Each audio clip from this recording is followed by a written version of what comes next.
A steaming food cart, 3 drenched identical boys, a man watching from a distance like he's calculating a price. What Mark discovered at the start of that autumn wasn't just the pain of brothers trying to stay together. It was a calculated plan to use fear, reports, and inspections as a weapon until all 3 vanished without a trace. A plan that would have worked if Mark hadn't decided to fill 3 containers of soup without asking questions. This is the story of how one simple gesture changed 3 lives and put another one in the crosshairs forever. 3 red Ferraris pulled up to a soup cart in Baltimore on a Tuesday morning, and the man holding the ladle almost dropped it when he saw who stepped out. The corner of West Lexington and Paca went silent. Construction workers froze mid-pour. Office workers stopped with phones halfway to their ears. Mark Caldwell, 56 years old, shoulders permanently hunched from 6 years of standing over a streetcar 14 hours a day, stared at 3 men in tailored suits walking toward him in perfect synchronization. Identical faces. Sharp cheekbones. Dark hair now styled and confident. The kind of success that came from either privilege or desperation transformed into fuel. But it was the silver pendants at their open collars that made Mark's hands start shaking. 3 interlocking rings, tarnished, unmistakable. The middle one spoke first, voice cracking despite the expensive suit. "Mr. Caldwell." Mark's ladle clattered against the pot. Because the last time he'd seen those faces, they were 10 years old, terrified, and being forced into separate cars by Child Protective Services while a man named Raymond Givens watched and smiled. "Ethan?" Mark's voice came out raw, disbelieving. The man nodded, gestured to his brothers. "Noah, Caleb, we came back." Phones out, recording. "We came back," Ethan repeated, "to finish what was started 15 years ago." Across the street, Raymond Givens watched with the expression of a man who just realized his world was about to end. The 2 black SUVs pulling up behind the Ferraris carried FBI agents with warrants already signed. Justice hadn't arrived by accident. It had been 8 months in the making. But before the reckoning, there was a story. And it started 15 years ago with 3 hungry boys and one decision that would cost Mark everything. If you believe a single act of kindness should never be punished, hit that like button now. If you're new here, subscribe for more gripping stories where courage battles the system. Stick around till the end to uncover the secret of the 3 rings and why they returned in Ferraris. Mark Caldwell fed 3 homeless boys without knowing that, years later, those same children would return to save him from the man who tried to destroy them all. The corner of West Lexington and Paca smelled like onions hitting hot oil that afternoon, steam mixing with exhaust fumes and rain on asphalt. 41 years old, shoulders permanently hunched from 14-hour days at the cart. He was wiping down the counter when he noticed them. 3 boys, maybe 9 or 10 years old. Identical faces smudged with dirt, wearing clothes that hung wrong. They huddled together 15 feet away, watching his cart with a kind of hunger that went deeper than empty stomachs. Their hands were jammed into their pockets, but he could see the tremor in their fingers whenever a gust of cold air hit. Up close, there was that unmistakable smell of the street on them. Wet concrete, sweat that never really dried. The sour edge of too many days without a shower. The middle one walked to the cart. His voice came out barely above a whisper. "Excuse me, sir? Do you have anything left over? Anything you're throwing away?" When he spoke, the other 2 automatically shifted the little they had closer to him, like they were used to putting the middle brother in front to take the hit first if something went wrong. Mark looked down at 3 pairs of eyes that expected rejection. What he saw made his chest tighten. For a second, the boy's face overlapped with Emma's at 7, curled up in bed during a thunderstorm, asking if her mother was ever coming back. Same fear of being left. Same expectation of hearing no. Mark filled 3 containers with soup without saying a word. Added sandwiches, chips, 2 bottles of water each. I'm not, the boy started. We don't have money, but we can. Did I ask for money? His brothers pressed closer, forming that protective triangle. One of them already started, on reflex, splitting the bread in half before even taking a bite, like his body knew everything had to be divided in 3 to be safe. You boys got somewhere to sleep tonight? The question made all 3 of them tense. There's a shelter on. They'll split us up. The words came fast, panicked. They always split us up. We're brothers. We stay together. Mark studied them. Actually identical. Same dark hair. Same sharp cheekbones. Triplets. The kind of rare thing that should have been celebrated. Instead, they were here. Alone. Terrified of the system that was supposed to protect them. What about your parents? Gone. One word. No elaboration. All right, he heard himself say. You can come back tomorrow. Same time. I'll have food. The middle boy's eyes went wide. Really? On one condition. You tell me your names. Ethan. A pause. That's Noah. That's Caleb. I'm Mark. Tomorrow, 4:30. Don't make me wait. They grabbed the food. Even starving, they didn't attack it.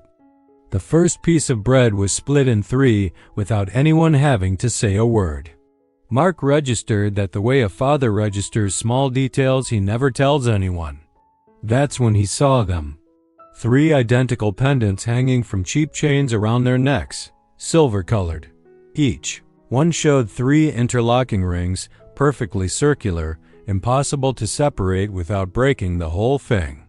The boys turned and ran before he could ask. Across the street, leaning against a liquor store window, Raymond Givens watched the whole exchange with the expression of a man calculating profit margins. Mark's act of kindness had just painted a target on his back. But what Mark didn't know, what nobody knew, was what those 3 rings really meant, and why someone would destroy their lives to take them away. Ray Givens didn't technically own anything on this block, but he ran it like he did. 36 years old, built like someone who used to be an athlete. Gold watch, pressed jeans. The kind of smile that made people check their wallets. He appeared at Mark's cart the next morning, 10 a.m., prime breakfast rush. Mark, brother, we need to talk. Mark handed a customer their change, didn't look up. I'm working. Yeah, about that. Ray leaned against the cart, blocking access. This corner is getting expensive. 40 a week sounds right. For what? Protection. Making sure the health inspector doesn't find problems that aren't there. Mark's jaw tightened. I pay the city. I have permits. But permits are just paper, my man. Paper can disappear. Grills can fail inspection. Carts can get stolen. Ray's smile never wavered. But for 40 a week? None of that happens. I'm not paying you anything. That's disappointing. Ray straightened up. Because I'd hate for someone to notice you've been feeding those kids. 3 little homeless boys? No parents? People start asking questions. Questions become reports. Reports become problems. The threat hung in the air like smoke. Mark's hands went still. They're hungry. I'm sure they are.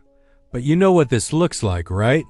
Middle-aged man, no relationship to these kids, giving them food, getting them to come back every day?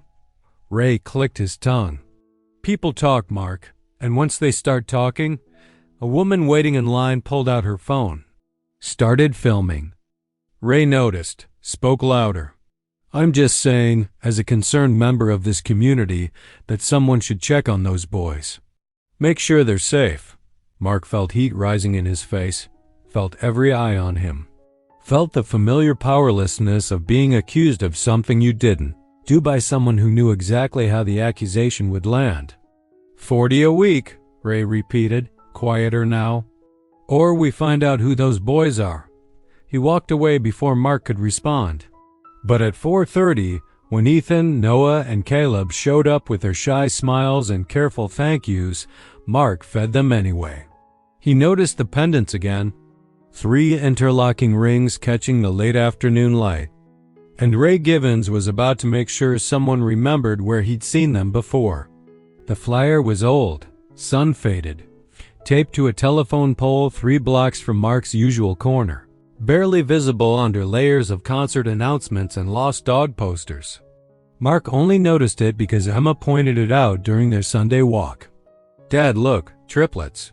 3 faces. Younger than the boys he'd been feeding, but unmistakably them. Missing: Ethan, Noah, and Caleb Morrison. Age 9. Last seen June 15, 2018.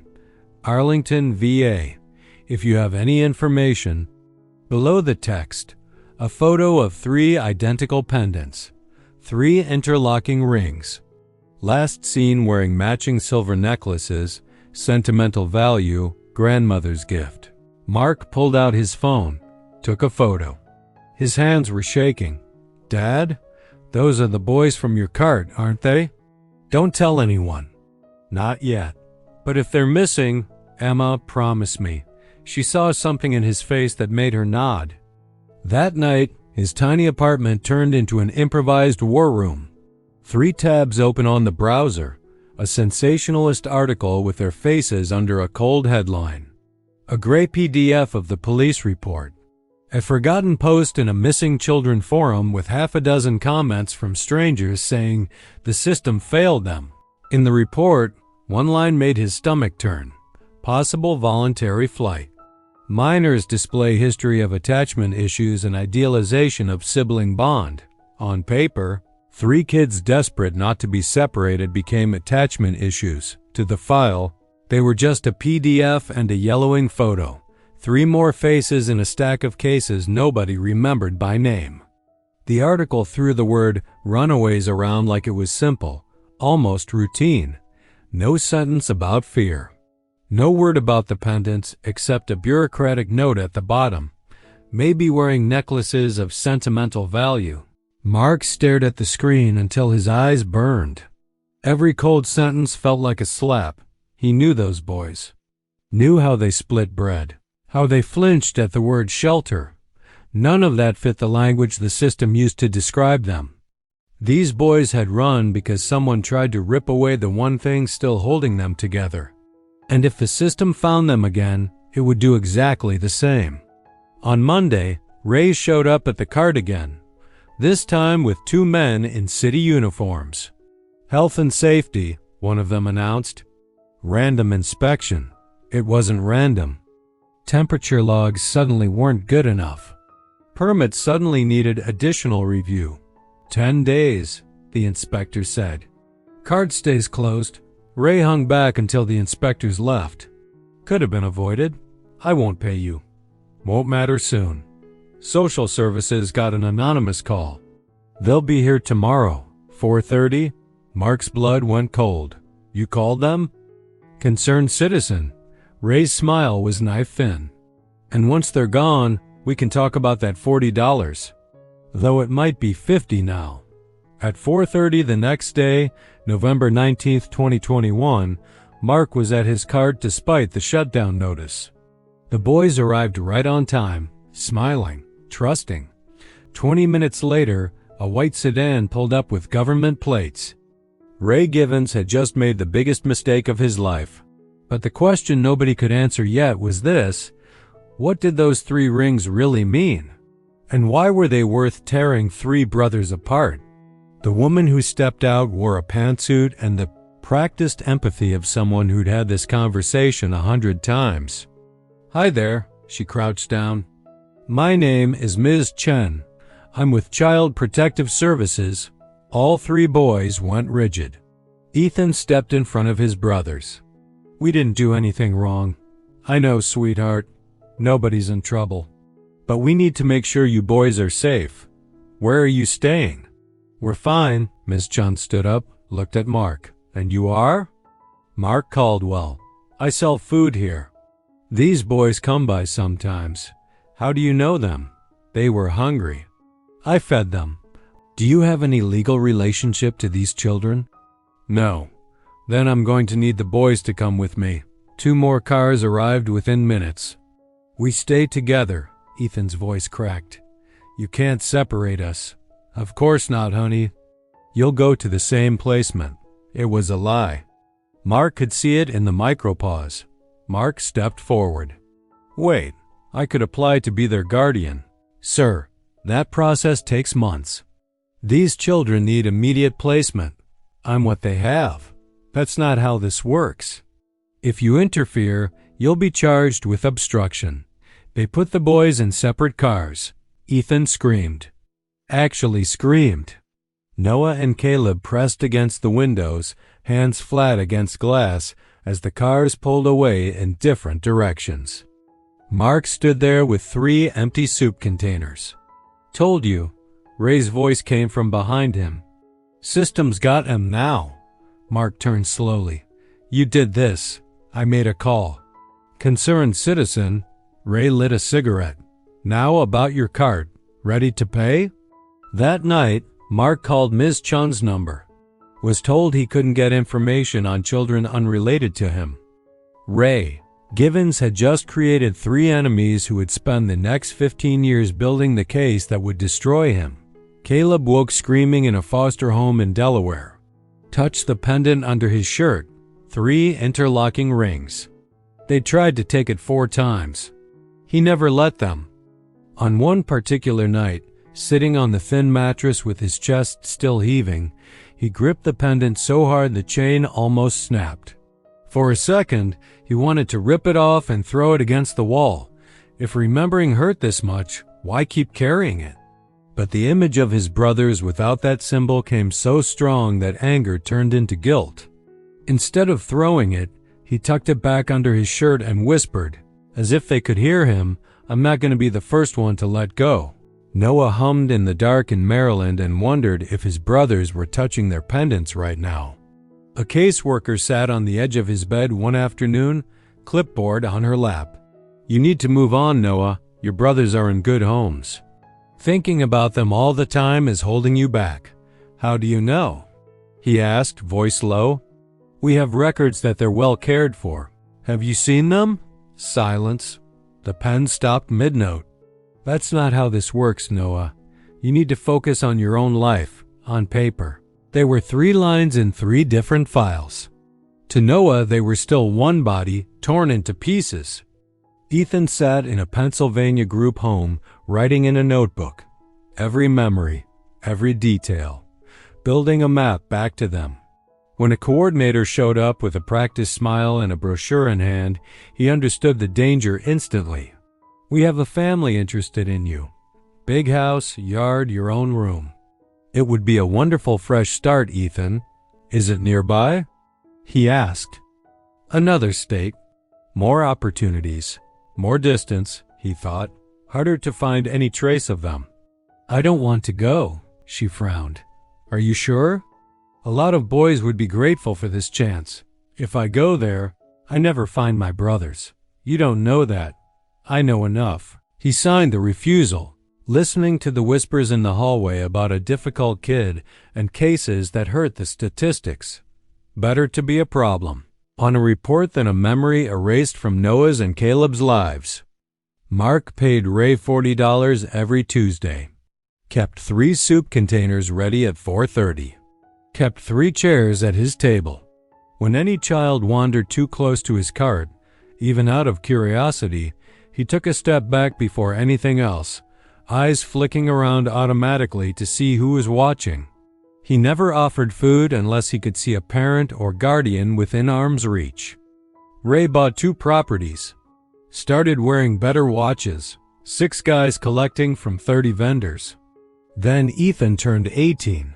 Found Noah within 6 months. Caleb within a year. They had no IDs, no birth certificates, no proof they existed. But there was one problem nobody saw coming. Rebuilding their identities meant proving they were the same boys who disappeared, which meant going back into the system that had destroyed them, which meant risking separation all over again. It took 3 more years to navigate that impossible maze. Get into college. Start earning. But the moment they could, they started looking for 2 people, the man who'd fed them and the man who destroyed them. They found both. And they started building a case that would take 8 months to complete. 15 years after that day on the corner, 3 men in expensive suits stood on the steps of City Hall. Mark saw them on the news, saw the pendants, saw the faces. They'd made it. They'd found each other. And the next morning, 3 red Ferraris pulled up to his cart. Inside the middle Ferrari, the 3 brothers sat in silence for a moment before opening the doors. What if he doesn't remember us? Noah murmured, thumb rubbing the edge of his pendant the same way he had in the dark as a kid. What if he remembers, and he's afraid? Caleb added. Ethan looked at both of them. We didn't come here so he'd thank us. We came to fix what they did to him because of us. If all he can do today is look at us from across the street, that's still more than we had for 15 years. Only then did they step out of the car. We spent 8 months building this, Ethan said, pulling out a thick folder. Hired investigators. Pulled financial records. Interviewed every vendor on this block and 3 others. Noah continued, his voice steady but his hands trembling slightly. Ray Givens has been running an extortion ring for 10 years. We have everything. We didn't just come back for revenge, Caleb added.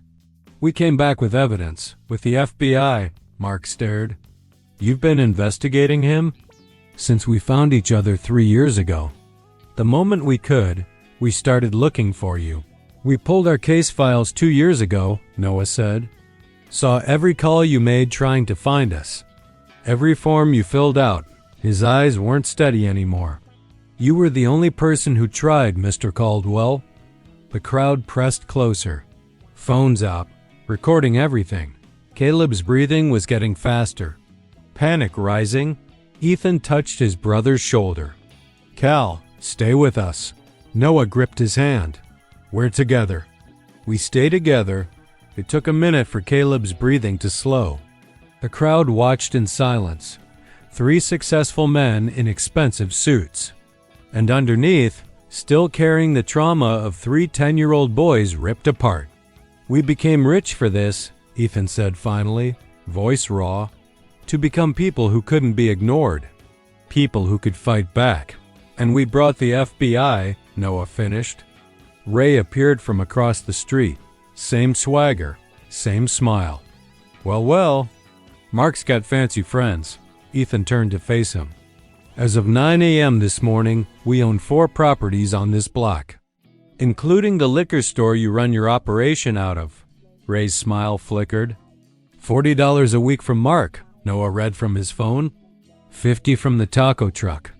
$75 from the coffee stand. 6 vendors total. 15 years of payments. And the anonymous call to Child Protective Services on November 19, 2021. He looked up. That was you. Ray's face hardened. You can't prove. We already did. Caleb gestured to the SUVs. Federal agents stepped out. We have bank records, Ethan continued. Text messages, security footage, testimony from 14 vendors. And one more thing. Caleb pulled out a phone, played an audio file. Ray's voice crystal clear. Yeah, I need to report a situation. Adult male, no relation, giving food to 3 minor children. Looks inappropriate. They come back every day. Someone should check it out. Timestamp visible. November 19, 2021. 3:47 p.m. Ray recorded everything, Ethan said. Every call. Every instruction to his crew. Kept them on file so he could control who said what. Paranoid extortionist habit. Worked great until we got access to his cloud storage. 43 minutes before social services arrived. The crowd erupted. Ray tried to run. 5 steps before 2 federal agents had him on the ground, reading him his rights while dozens of phones captured every second. Mark watched the man who'd controlled his life through fear being arrested, but Ray's lawyer wasn't done fighting, and the counterattack was about to begin. By noon, the video was everywhere. Foster kids return as millionaires, take down extortionists trended globally. But at 2 p.m., the counterattack began. A blog post appeared, Questions surround Baltimore street vendors' relationship with foster children. Then another. Did Good Samaritan use homeless children for personal gain? Anonymous. Professional. Designed to plant doubt. Mark saw them on his phone, felt his stomach drop. "They're coming for me," he said quietly. "We know." Ethan's jaw was tight. Ray's defense team. Standard playbook. Discredit the victim. People will believe it. They always believe the accusation. "Not this time," Noah said, already typing. But Caleb's hands were shaking again. "We can't let them do this. We can't let them take away." Noah and Ethan moved to either side. "We're together." "We stay together." 2 minutes. Caleb's breathing slowed. When it passed, Caleb looked at Mark with red-rimmed eyes. "Every time someone threatens to take away the people I love, I'm 10 years old again." Mark pulled him into a hug. "You survived it. That's strength enough. We call a press conference," Ethan said. "Right now. Before the narrative solidifies." Within an hour, they were set up at Mark's street corner, his soup cart in the frame. Every major outlet showed up. Ethan spoke first, standing between his brothers. "My name is Ethan Morrison. These are my brothers, Noah and Caleb. 15 years ago, we were 3 homeless children running from a system that separated us every time it touched us. Mark Caldwell fed us, protected us, asked for nothing. And when Child Services took us, against our will, he tried to find us. Was told he didn't matter. Noah took over. The only reason we're standing here today is because one man saw 3 scared kids and decided their humanity mattered. Everything we built because of that moment," Caleb finished. "Now people are trying to twist that care into something it never was. We won't allow it." Ethan held up a document. "This is our sworn testimony. Filed with the FBI, it states clearly, he was kind, he was safe. He asked nothing except whether we'd eaten." Noah pulled out another document. "We have 30 lawyers on retainer. We will pursue every individual or outlet that defames this man." But Caleb's next words changed everything. "We also have proof that the anonymous call to Child Services 15 years ago was made by Raymond Gibbons as retaliation for Mark's refusal to pay extortion money." He played the recording again. Ray's voice, the time stamp, the crowd erupted. A reporter pushed through. "Mr. Morrison, what do you want the system to do now?" Ethan looked directly at the camera. "Stop separating siblings. Stop treating children like paperwork. We're putting $10 million toward foster care reform. Starting in Baltimore. Starting now." The case against Ray expanded. Financial crimes, racketeering, witness intimidation, false reporting, child endangerment. His lawyer tried to get him released on bail. The judge denied it. But now came the final test. Would a jury believe 3 foster kids over a respected neighborhood businessman? Or would Ray walk free? The trial was swift. Federal prosecutors had everything. Ray had been sloppy, arrogant. Mark testified about 15 years of payments. About watching 3 children being taken away because one man wanted $40 a week. 14 other vendors testified. Identical stories, fear, extortion. But the moment that sealed Ray's fate came when Ethan took the stand. The prosecutor asked him to identify the pendants they all wore. "Our grandmother gave them to us," Ethan said, touching the silver rings at his neck, "before she died. Told us the 3 rings meant we were bound together, that no one could break us apart unless we let them." "And did you let them?" "No, but the system tried anyway. 3 different homes. 3 different cities." His voice was steady, but his hands weren't. "It took us a year to escape and find each other. 2 more years to stay hidden. When we turned 18, we had no IDs, no birth certificates. 3 more years to rebuild from scratch. What would have happened if Mr. Caldwell hadn't been there?" Ethan looked directly at Ray. "We might not have survived. We were starving, exhausted, close to giving up. Mark gave us enough strength to keep going. He saw us when we were invisible. He cared when caring was dangerous. That made all the difference. The prosecutor held up the evidence bag with 3 pendants inside, the ones cataloged when the boys had first been taken. The investigating officers documented these. Did nothing. Why? Because we were just another foster case. Just 3 more kids who ran. He pulled out his pendant. Still wearing it. Tarnished, scratched. Survivor of everything. But we survived. Built something. Came back. Ethan's voice hardened. And we brought receipts. The evidence was overwhelming. Bank records, text messages, security footage, testimony from the inspector he'd bribed, and a recording. Ray's own voice weaponizing child services. The jury deliberated for 90 minutes, guilty on all counts. The judge looked at Ray with cold disdain. Mr. Givens, you have spent 15 years terrorizing honest people. You used institutions designed to protect the vulnerable as weapons. You separated children from the one adult who cared, not for their safety, but for $40. She paused.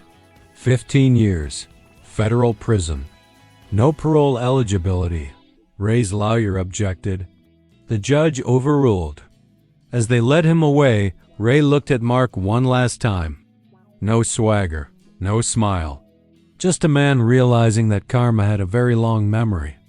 Mark stood in the courtroom, Emma beside him, and finally let himself breathe. It was over. But there was still one story left to tell. The Morrison brothers bought Mark a new cart, top-of-the-line equipment. Health permits pre-approved for 5 years. But that wasn't the part that made him cry. They helped him find a larger apartment, 3 bedrooms. For when Emma visits, they said, and for when we visit, they funded a scholarship at Emma's college in his wife's name. They created a vendor protection fund, free legal help for anyone facing extortion. They didn't try to make him rich. They just made it possible for him to be Mark Caldwell without fear. But the change he felt most came on an ordinary day with no cameras around. Late afternoon, a mother walked up to the cart with her son, holding his hand. He wants to know if you ever have extra bread at the end of the day, she said, half embarrassed. The boy hid behind her leg, almost exactly like 3 others had years ago.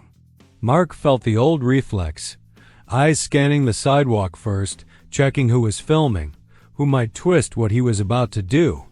His heart kicked once in his chest, then eased when he saw, across the street, Noah leaning against a car, just watching, pendant visible, like a silent message. You're not alone. Mark took a breath, bent down to the boy's height. What's your name? He asked, with the same quiet tone he'd had before everything went wrong. The kid answered in a tiny voice. Mark slipped an extra piece of bread into the bag. No glance over his shoulder. No waiting for permission from an invisible audience. For the first time in years, he fed a child without fear. But the real gift came on a Tuesday evening, 6 months after the trial. Mark was closing up when all 3 showed up. No Ferraris, just a regular sedan, jeans and t-shirts. We need to tell you something, Ethan said, about why we ran. About what happened in that foster home. Mark set down the ladle. You don't have to. We do. Because you deserve to know. So they told him. About the foster father who'd seemed perfect, who passed all the checks. About how he'd tried to remove the pendants the first week, called them trash jewelry. About how, when they refused, he'd threatened to destroy the pendants, to separate them into different homes where they couldn't enable each other's trauma. About how they'd heard him on the phone that night, telling the caseworker he couldn't handle all 3. That they needed to be split up for their own good. About how they'd run at 2 3 9-year-olds in the dark with nothing but the clothes on their backs, and the pendants around their necks, choosing the streets over losing each other. That's why we wouldn't go to shelters, Caleb said quietly. We knew if they found us, we'd be separated. The pendants would be taken. We'd lose each other forever, Mark listened, didn't interrupt. Let them speak the truth they'd held for 14 years. When they finished, he pulled them into a hug. All three of them. You were always together, he said, voice thick. Even when they separated you. You carried each other here. He touched Ethan's chest right over his heart. That's what those rings mean, not the metal. The promise. The refusal to let go? You kept that promise too, Noah said. You fought for us. You never forgot. How could I forget? You three were the bravest people I'd ever met. Still are. They stood there under the streetlight. 4 people bound by trauma and survival and the stubborn belief that caring mattered. Emma showed up, joined the hug, added a 5th. And for the first time in 15 years, Mark's table at home had all the chairs filled. Mark still runs his cart. Same corner. Better equipment. No more fear. And every Tuesday, 3 identical men in suits stop by for soup. They always order the same thing. They always stay to help clean up. They always leave wearing 3 identical pendants that catch the streetlight just right. 3 rings. Bound together. Unbreakable. If this story made you feel something, drop a comment and hit that like button. Share it with someone who needs to remember that caring about strangers can change everything. That standing up to bullies matters. That the smallest acts of kindness echo longer than we know.